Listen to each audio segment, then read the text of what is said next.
Michael sat in the back seat of his father's car, watching familiar streets disappear behind them.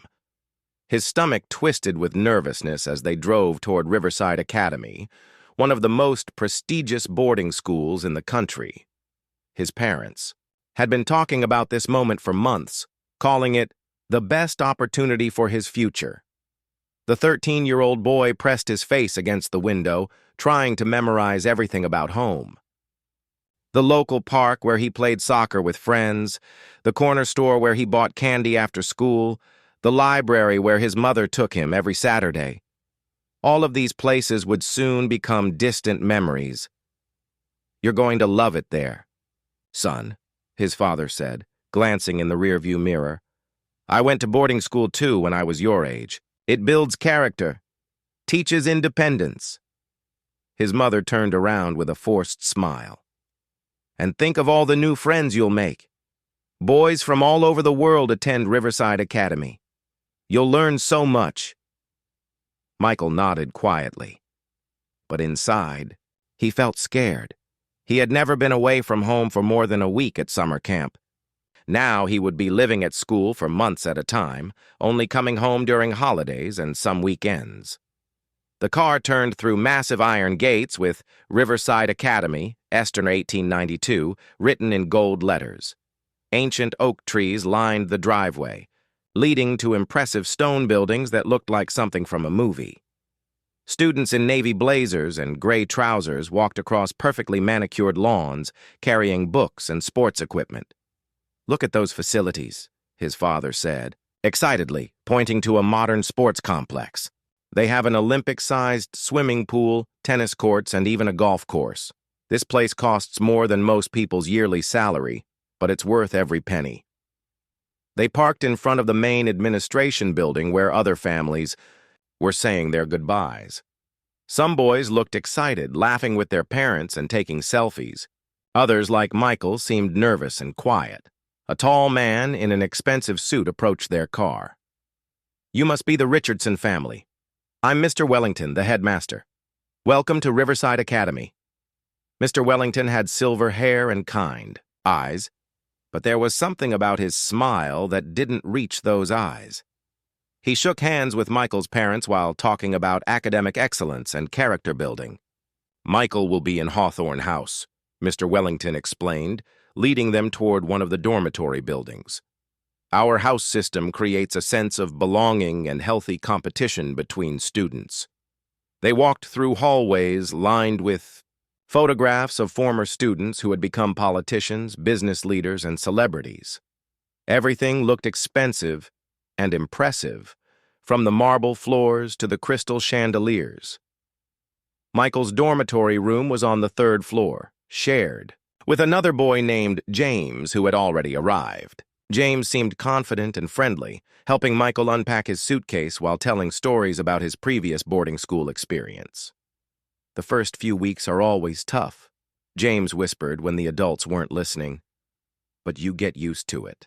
The food isn't great, and some of the older boys can be mean, but it's not as bad as people think." Michael's parents spent an hour helping him organize his belongings in the small closet and desk drawers. His mother kept finding excuses to stay longer, adjusting his blankets and reorganizing his books multiple times. Finally, Mr. Wellington announced that visiting time was over. All parents needed to leave so the boys could settle in properly. Michael watched his mother's eyes fill with tears as she hugged him tightly. "Remember to call us every Sunday," she whispered.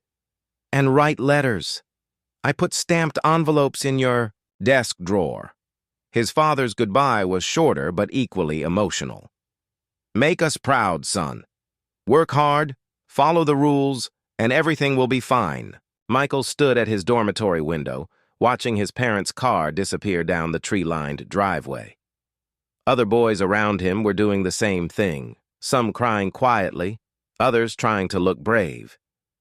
"It gets easier," James said, putting a hand on Michael's shoulder. "My first year here was rough, but now I actually like it. The teachers are strict but fair, and you'll make friends quickly." That evening, all new students gathered in the dining hall for orientation dinner. The room was enormous, with long wooden tables and portraits of distinguished alumni covering the walls. Older students served as mentors, explaining school traditions and rules. Mr. Hartley, the housemaster for Hawthorne House, stood up to address the new boys. He was a thin man with a serious expression who spoke in a clipped British accent. "Gentlemen, welcome to what will be the most formative years of your lives. Riverside Academy has produced leaders in every field imaginable. But excellence comes with expectations." He explained the daily schedule. Wake up at 6:30, breakfast at 7, classes from 8 until 4, sports and activities until 6, dinner at 7, study hall until 9, and lights out at 10. Every minute of their day would be structured and supervised. "We believe in discipline, respect, and academic achievement," Mr. Hartley continued. "Those who embrace our values will thrive. Those who resist will find their time here quite difficult." After dinner, Michael called his parents from the payphone in the common room. His mother answered on the first ring, eager to hear about his first day. "How's your roommate? Did you eat enough dinner? Are the other boys nice?" Michael tried to sound positive, not wanting to worry her. "Everything's fine, Mom. James seems really cool and the food was okay. I think I'm going to like it here." But as he hung up the phone and walked back to his dormitory, Michael felt a growing sense of unease. Some of the older boys had been staring at the new students during dinner, whispering among themselves and laughing in ways that didn't seem friendly. James was already in bed when Michael returned to their room. "Get some sleep," his roommate advised. "Tomorrow is when things really begin. Classes, sports trials, and meeting all the teachers and house prefects." Michael lay in his narrow bed, listening to unfamiliar sounds outside his window. Car engines, distant voices, and the occasional siren from the city beyond the school gates. Everything felt strange and foreign compared to the quiet suburban neighborhood where he had grown up. He pulled out his phone to text his best friend back home, but there was no signal. Another reminder that he was truly on his own now, hundreds of miles away from everything and everyone he knew. As he finally drifted off to sleep, Michael had no idea that his boarding school experience would be nothing like what his parents had promised. The alarm bell rang at exactly 6:30, jolting Michael from his sleep. Around him, dozens of boys stumbled out of bed, rushing to get dressed and ready for breakfast. The bathrooms were crowded and chaotic, with older students pushing younger ones aside to reach the sinks first. "Move it, new boy," a tall 16-year-old sneered, shoving Michael away from the mirror. "Seniors get priority here." Michael quickly brushed his teeth and hurried back to his room to grab his books. James was already dressed in the school uniform: navy blazer, white shirt, striped tie, and gray trousers. Everything had to be perfect, with shoes polished and hair neatly combed. Breakfast in the dining hall was a rushed affair. The food was bland and cafeteria style, nothing like the home-cooked meals Michael was used to. He sat with other new students, all looking nervous and homesick.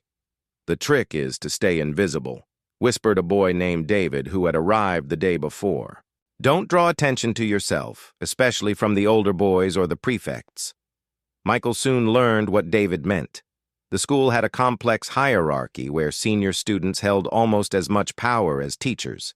Prefects could give detentions, assign extra chores, and make life miserable for anyone who crossed them. His first class was mathematics with Mr. Peterson, a stern man who expected students to already know material that Michael had never seen before. When Michael raised his hand to ask a question, several classmates snickered. "Clearly, your previous school was inadequate," Mr. Peterson said coldly. "You'll need to catch up quickly or face remedial tutoring." The academic pressure was intense. Teachers assigned hours of homework every night, expecting perfect completion and understanding. Students who fell behind were publicly humiliated and forced to attend extra study sessions during their free time. During lunch, Michael noticed something disturbing. A group of older boys surrounded a younger student near the serving line, blocking him from getting food. They whispered something that made the boy's face turn red with embarrassment before walking away laughing. "That's Marcus," James explained quietly. "He's in second year, but the seniors pick on him because his family isn't as wealthy as the others.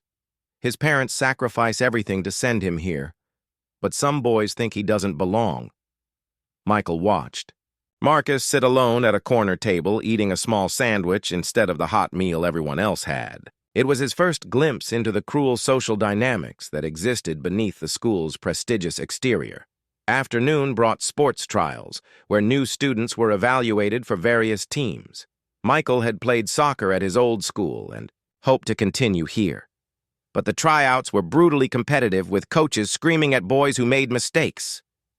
"Richardson, what kind of pathetic excuse for a kick was that?" Coach Morrison bellowed when Michael missed an easy goal. "Perhaps you should try chess club instead of real sports." Other boys laughed, and Michael felt his face burn with shame.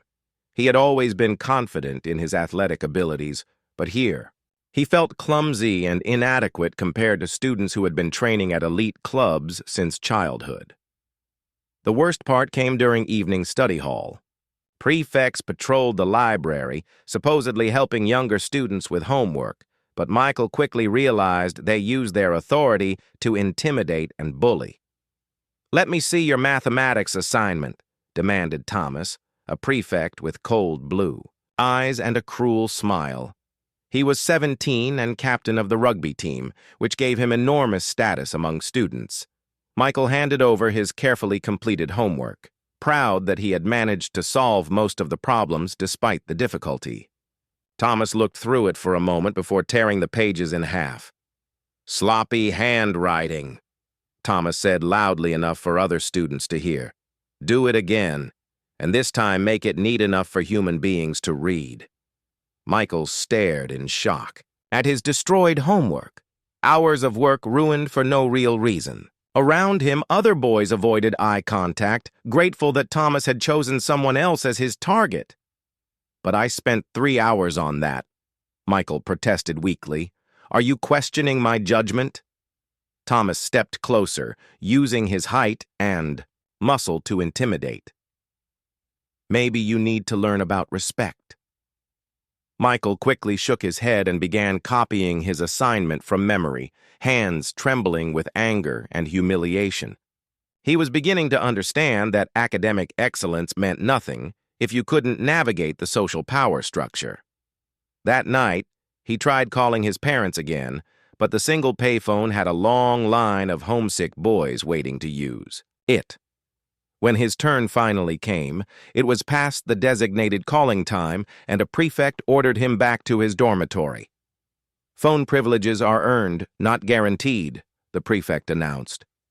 "Maybe tomorrow you'll be more organized." Back in his room, Michael confided in James about the day's events. His roommate listened sympathetically, but wasn't surprised by anything he heard. "Thomas picks on someone new every year," James explained. "Last year it was a boy named Alex. Thomas made his life so miserable that Alex's parents eventually transferred him to another school." "Didn't anyone help Alex? What about the teachers?" James laughed bitterly. "The teachers don't see most of what happens. And even when they do, they usually look the other way. They think it builds character or teaches boys to handle adversity." Michael pulled out a piece of paper to write a letter to his parents, but stopped himself. What would he tell them? That their expensive investment in his education was actually a nightmare? That he was being bullied and humiliated every day? He remembered his father's words about boarding school building character and teaching independence. Maybe this was what character building felt like. Maybe he just needed to be stronger and tougher. The next few weeks followed the same pattern. Academic pressure, social humiliation, and constant anxiety about making mistakes that would draw unwanted attention. Michael learned to keep his head down, speak only when spoken to, and never show weakness in front of older students. He watched other new boys struggle with the same challenges. Some, like David, seemed to disappear into themselves, becoming quiet and withdrawn. Others tried to fight back against the system and only made their situations worse. One evening, Michael witnessed something that would haunt him for months. A boy named Peter had been accused of cheating on a history exam. Whether it was true or not didn't matter. The prefects decided he needed to be taught a lesson. They cornered Peter in the bathroom after lights out when teachers were no longer patrolling the dormitories. Michael heard the sounds from his room but was too frightened to investigate. The next morning, Peter appeared at breakfast with a black eye and bruised ribs. He fell down the stairs, Thomas announced to anyone who asked. Clumsy boy should be more careful where he's walking. Peter never reported what really happened. Like most victims, he understood that telling teachers would only make things worse. The unwritten rule was clear: handle your problems yourself or suffer the consequences. Michael began having nightmares and trouble sleeping. He lost weight because stress killed his appetite. His grades suffered despite spending every free moment studying. But he told himself this was temporary, that things would get better once he learned how to fit in. He had no idea that the worst was yet to come. 3 months into the school year, Michael had learned to navigate the dangerous social waters of Riverside Academy. He spoke little, kept his grades adequate but not outstanding, and avoided drawing attention from prefects and senior students. But his careful strategy of invisibility was about to be shattered. It started when his parents sent him a care package filled with homemade cookies, candy, and a new video game. Michael was excited to receive something from home, but he quickly realized his mistake when other boys noticed the expensive contents. "Look what little Richardson got from Mommy," sneered Marcus Webb, a fifth-year student known for his cruelty. "Sharing is caring, don't you think?" Before Michael could respond, Marcus and his friends had taken most of the treats, leaving only empty boxes and wrappers. When Michael tried to protest, Marcus smiled coldly. "Are you being selfish? That's not the Riverside way. We're all one big family here." The incident marked Michael as a target. Word spread quickly that his family had money and sent regular packages.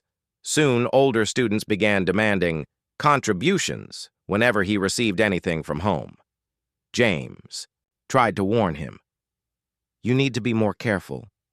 Maybe ask your parents to stop sending things or send them to my address and I'll bring them to you."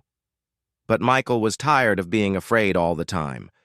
He decided to stand up for himself when Marcus tried to take his next package, which contained birthday money from his grandparents. "That's mine," Michael said firmly, clutching the envelope. "You can't just take it." Marcus raised an eyebrow, surprised by the resistance. Around them, other students stopped talking to watch the confrontation. Everyone knew that challenging a senior student was dangerous. "What did you say to me?" Marcus stepped closer, using his height advantage to intimidate. "I think you misunderstood something about how things work here." Michael's heart pounded, but he held his ground. "I said it's mine.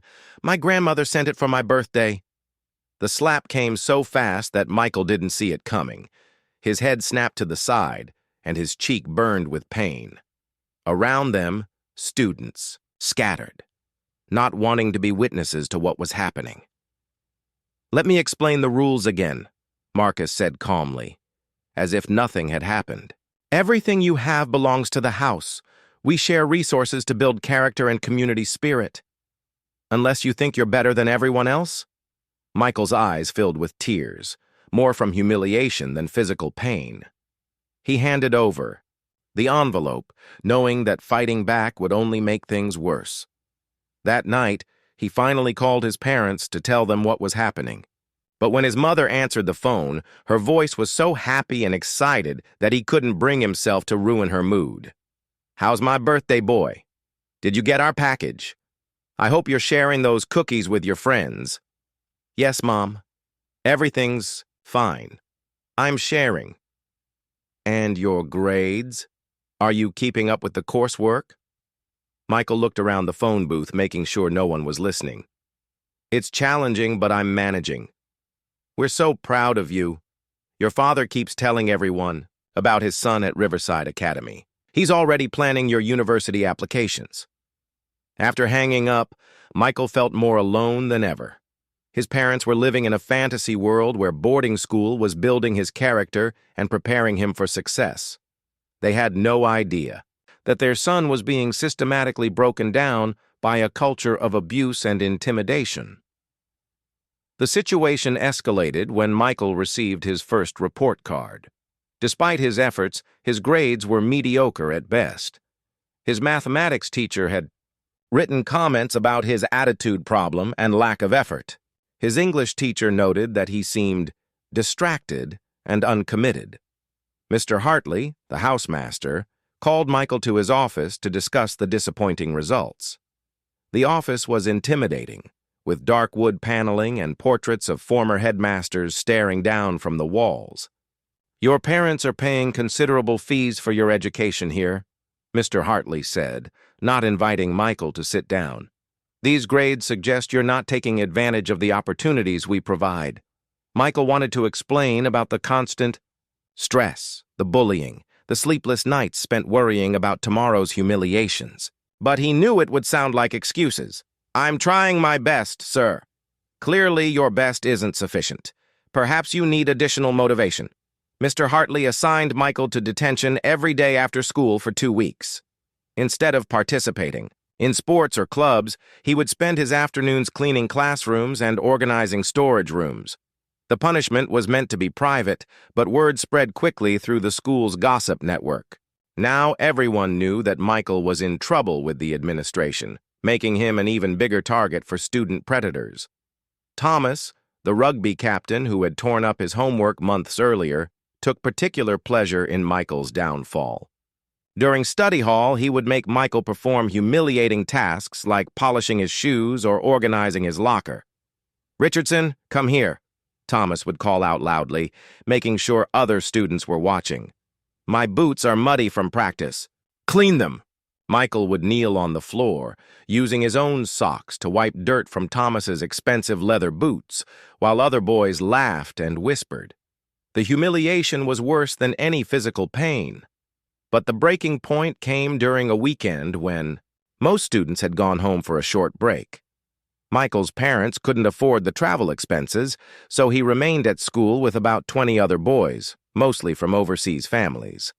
Without the usual supervision and structured activities, the older students were free to torment younger ones with impunity. They organized games that were thinly disguised torture sessions, forcing younger boys to perform embarrassing tasks or face physical punishment. Michael was forced to stand in the middle of the dormitory common room while older boys threw wet socks at him, laughing as he flinched and tried to dodge. When he finally broke down and started crying, they laughed even harder. "Look, the little baby is crying for his mommy," Marcus taunted. "Maybe we should call her and tell her what a disappointment her son is." That night, Michael lay in his narrow bed, staring at the ceiling and feeling completely hopeless. He had lost weight, his grades were terrible, and he lived in constant fear of the next humiliation. He began to understand why some boys had nervous breakdowns or tried to hurt themselves. He thought about Alex, the boy who had been transferred to another school the previous year. Maybe Alex had been smart to escape while he could. Maybe some. Battles weren't worth fighting. James tried to comfort him, but his roommate was dealing with his own struggles. The stress of boarding school life was affecting everyone, creating an environment where empathy and friendship were luxuries most boys couldn't afford. "You just have to survive until the end of the year," James whispered. "Then maybe you can convince your parents to let you come home." But Michael was beginning to realize that survival might not be possible. The system was designed to break down individual will and rebuild boys according to the school's twisted vision of character development. Those who couldn't adapt were discarded like broken machinery. As he finally drifted off to sleep, Michael made a decision that would change everything. He was done being a victim. Tomorrow, he would start fighting back, regardless of the consequences. Michael's rebellion began small, but grew bolder each day. He started by refusing to complete Thomas's personal tasks, standing firm when the rugby captain demanded that he polish shoes or organize lockers. "I'm not your servant," Michael said. quietly but clearly during study hall. Around them, other students looked up from their books, sensing drama. Thomas was caught off guard by the defiance. For months, Michael had been a compliant victim, accepting humiliation without resistance. This sudden backbone was unexpected and threatening to the established order. "What did you say to me?" Thomas stood up, towering over Michael's desk. "You heard me. Find someone else to do your chores." The confrontation attracted attention from a prefect, who approached to investigate the disturbance. Michael had learned that witnesses sometimes provided protection, even if teachers rarely intervened directly. "Is there a problem here?" asked Mr. Davies, a young teacher who supervised evening study. Thomas immediately switched to his public persona, the respectful student leader that adults saw. "No problem, sir. Just helping Richardson with his mathematics."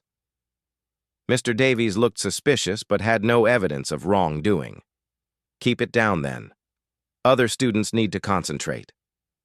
After the teacher moved away, Thomas leaned close to Michael's ear. "You'll pay for that. When there are no witnesses around, you'll remember why respect matters." But Michael was no longer the frightened boy who had arrived 6 months earlier. Constant abuse had burned away his fear, replacing it with cold anger. He had nothing left to lose. The next morning, Michael made an even bolder move. During breakfast, when Marcus Webb tried to take food from his tray, Michael stood up and spoke loudly enough for nearby tables to hear. "Stop stealing my food. If you're hungry, get your own breakfast." The dining hall grew quiet as students turned to watch. Marcus's face reddened with embarrassment and rage. Being publicly challenged by a younger student undermined his authority and reputation. "You little piece of garbage," Marcus hissed. "Meet me behind the gymnasium after classes. We'll settle this properly." Michael nodded calmly. "Fine. I'll be there." Word of the upcoming fight spread through the school like wildfire. Students whispered excitedly about the confrontation, placing bets on how quickly Marcus would destroy the smaller boy. Most gave Michael no chance of survival. James grabbed Michael's arm between classes, pulling him into an empty corridor. "Are you insane? Marcus is twice your size and captain of the boxing team. He'll put you in the hospital." "Maybe," Michael replied. "But I'm tired of living like a scared animal. At least if he beats me up, it'll be over." "It won't be over. It'll be worse. They'll make your life hell until you leave." Michael smiled grimly. "My life is already hell. How much worse can it get?" That afternoon, Michael skipped his last class and went to find Mr. Hartley, the housemaster. He knocked on the office door with trembling hands, knowing this conversation would change everything. "Come in, Richardson. Shouldn't you be in chemistry class?" "Yes, sir. But I need to tell you something important." Mr. Hartley gestured to a chair, looking annoyed by the interruption. "Make it quick. I have a meeting with the headmaster in 10 minutes. Michael took a deep breath and began talking. He told everything. The stolen packages, the physical abuse, the systematic bullying by prefects and senior students. He described the culture of fear that prevented boys from reporting problems. Mr. Hartley listened with growing discomfort, occasionally interrupting to ask for specific details or names. His expression shifted from annoyance to concern as Michael's story unfolded. "These are serious allegations," Mr. Hartley said finally. "Do you have any proof of what you're claiming?" "Talk to other students. They'll tell you the same things if they're not afraid of retaliation. I'll need to investigate thoroughly before taking action. In the meantime, I'm canceling your fight with Marcus Webb. You're not to meet him behind the gymnasium." Michael felt a mixture of relief and disappointment. Part of him had wanted the confrontation, if only to prove he was no longer afraid. But Mr. Hartley's investigation moved slowly, hampered by the code of silence that protected the school's unofficial power structure. When teachers questioned students about bullying, they received vague denials and claims that everything was normal. Meanwhile, Michael's life became even more difficult. Word had spread that he was a snitch who had reported other students to the administration. In boarding school culture, this was the ultimate betrayal, worse than any academic failure. Students who had previously ignored him now actively shunned him. His food was mysteriously contaminated with salt or soap. His belongings disappeared from his locker. Anonymous notes appeared under his door with crude drawings and threatening messages. "You've made yourself radioactive," James warned. "Even I can't be seen talking to you too much, or they'll target me too." Michael understood. The system was designed to isolate and punish anyone who challenged its authority. Boys learned that cooperation with bullies was safer than resistance, creating a culture where victims protected their abusers. But something unexpected happened during this period of isolation. Other boys began approaching Michael privately, sharing their own stories of abuse and humiliation. He discovered that his experiences weren't unique, but part of a pattern that affected dozens of students. David, the quiet boy from his first day, revealed that he had been sexually assaulted by a senior student the previous year. Peter, who had been beaten for alleged cheating, showed Michael scars from other accidents that had befallen him. "Why doesn't anyone report this stuff?" Michael asked during a whispered conversation in the library. "Because it doesn't matter," David explained. "The school protects its reputation above everything else. They'll find ways to blame the victims or claim we're making things up." Michael realized that his individual rebellion wasn't enough. The problem was systemic, involving not just student bullies but administrative indifference and institutional corruption. Real change would require coordinated action from multiple victims. He began secretly documenting incidents, writing detailed accounts of what he witnessed and experienced. He collected testimonies from other boys, promising to protect their identities, while building a case for reform. The breakthrough came when Michael discovered that he wasn't the first student to complain about conditions at Riverside Academy. Hidden in the school library's archives were newspaper articles from previous years describing similar allegations at other prestigious boarding schools. Parents had filed lawsuits, students had transferred to other institutions, and administrators had quietly resigned after scandals. But the problems persisted because the underlying culture never changed. Michael realized that his parents, like most families, had no idea what really happened behind the school's impressive facade. They saw the beautiful campus, the famous alumni, and the promise of elite education. They never imagined that their children were suffering in silence. As the semester drew to a close, Michael prepared for the most difficult conversation of his life. He would have to tell his parents the truth about Riverside Academy, knowing that it would shatter their dreams and expectations.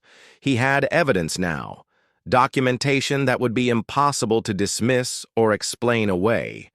The question was whether his parents would believe him or assume he was making excuses for his academic struggles. The Christmas break was approaching, and Michael knew this might be his last chance to escape before the system destroyed him completely. Other boys had already shown him what happened to those who stayed too long. Broken spirits, damaged psyches, and scars that would last a lifetime. His war against the institution was just beginning, but now he had weapons more powerful than anger or defiance. He had truth, evidence, and the support of other victims who were ready to speak up. The real battle would be fought in living rooms and lawyers' offices, not in school corridors or behind gymnasiums. The Christmas holidays arrived like a lifeline for Michael, who had survived 5 months at Riverside Academy through sheer determination and growing anger. As his parents picked him up from school, they were shocked by his appearance. He had lost 15 pounds, developed dark circles under his eyes, and carried himself with the wary tension of someone expecting attack. "Honey, you look so thin," his mother said, reaching out to touch his face. "Haven't you been eating properly?" Michael forced a smile, not wanting to start the difficult conversation in the car. "The food isn't great, but I'm fine. Just tired from exams." His father glanced in the rearview mirror, noting his son's hollow cheeks and nervous mannerisms. "The school year has been challenging, I'm sure, but you look like you've been through a war." The irony of that statement wasn't lost on Michael. He had been through a war, fighting daily battles for dignity and survival in an environment designed to break down individual will. During the first week at home, Michael struggled to readjust to normal family life. He hoarded food in his bedroom, startled at unexpected sounds, and had trouble sleeping through the night. His parents attributed these behaviors to homesickness and academic stress, but Michael was carefully planning how to reveal the truth about Riverside Academy. He had smuggled home dozens of pages of documentation, detailed accounts of bullying incidents, names of student perpetrators and complicit teachers, and even some photographs of injuries sustained by various victims. The conversation finally happened on Christmas Eve, when his parents cornered him about his obvious unhappiness and declining grades. They had received his semester report, which showed failing marks in several subjects, despite his previous academic success. "We need to talk about what's happening at school," his father said, settling into his favorite armchair. "Your grades are unacceptable, and you seem miserable every time we mention Riverside." Michael took a deep breath and pulled out his hidden folder of evidence. "There are things about that school you need to know. Things they don't put in the brochures or mention during parent visits." Over the next 3 hours, Michael systematically destroyed his parents' illusions about prestigious boarding school education.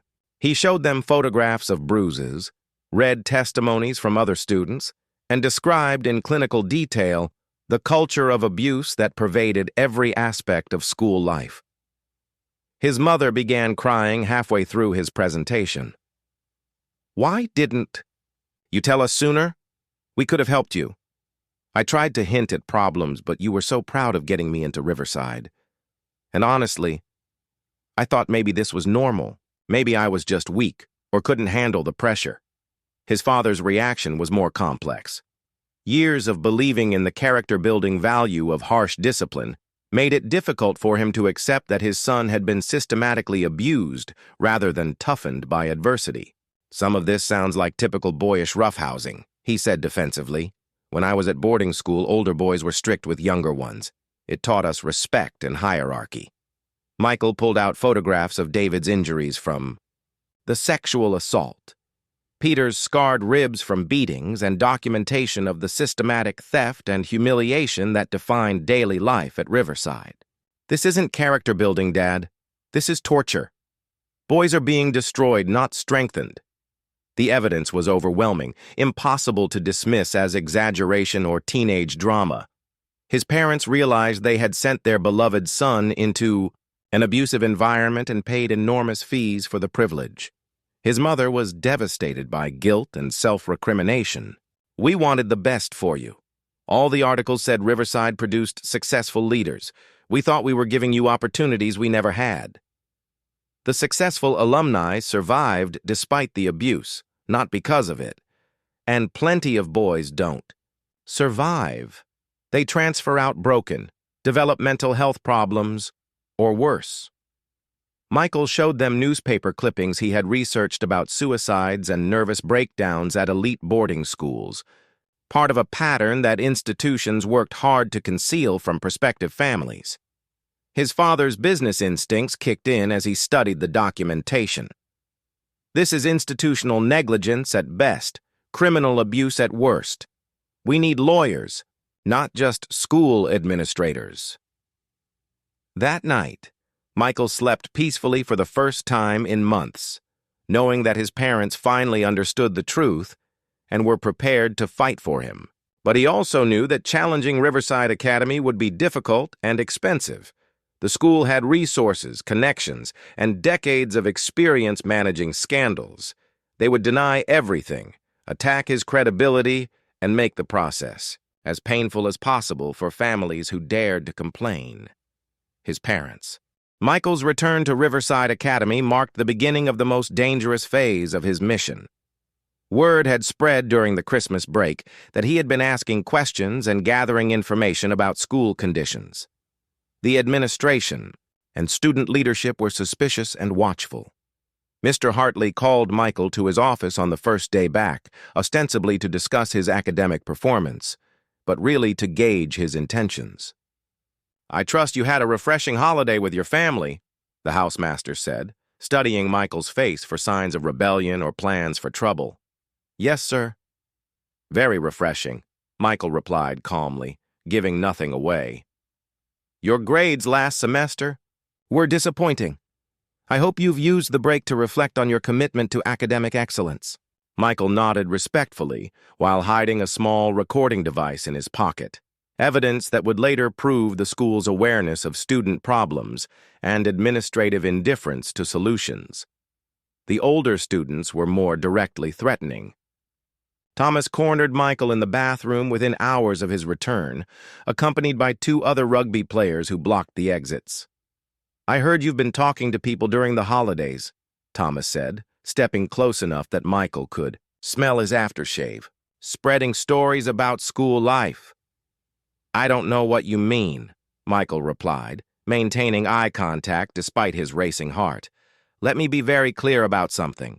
What happens at Riverside stays at Riverside. Boys who forget that lesson tend to have accidents. Michael smiled slightly, knowing that the tiny recording device was capturing every word. I'll remember that advice. But the intimidation tactics only strengthened Michael's resolve.